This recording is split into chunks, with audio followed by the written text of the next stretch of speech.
Let's talk about forgiveness. When we say forgiveness, what at all is it? We usually throw this word around that I've forgiven that person, I've let go.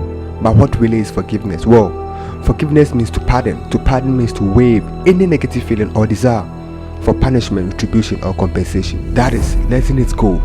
Not feeling that someone should be punished because the person wronged you. Not feeling that someone owe you a certain form of retribution or form of compensation because the person wronged you. That is what we call forgiveness. Day in and day out, people wrong us. There are people whose actions or inactions sometimes even nearly cost our lives. And how do you forgive such people? Well, the benefit of forgiveness outweighs the benefit of unforgiveness. Say it, the benefit of forgiveness outweighs the benefit of unforgiveness. So it is always paramount that you forgive, because by forgiving do you really have control back over your life. Forgiving the one who broke your heart and letting it go gives you control over your life. If you don't forgive, the memory of that person breaking your heart or the moment you share with that person will still control you. By forgiving, are we truly healed? Physically, emotionally, mentally? By forgiving, do we really set ourselves free?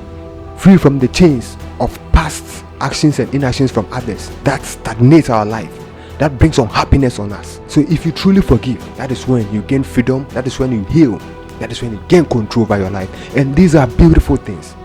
Controlling your own life, making your own decisions, not decide because of what someone else did to you, not making decisions because of someone's actions, but deciding because you want to be you. But how do you do this? First of all, true forgiveness lies in forgetting.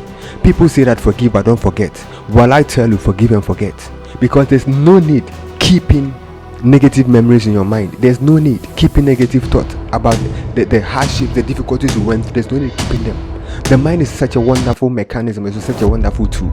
It has a way of forgetting certain things. But if you keep remembering, well, and you're always going to remember such awkward moments. If you say that I can't forget this, what this person did to me, the other time you see that person, you're going to remember such awkward moments. So I tell you, your mind may not be able to forget, but try not to remember. Don't make it a conscious effort to always remember the people who hurt you, to always remember the circumstance that broke your heart, to always remember the difficulties you went through, the disappointment you felt.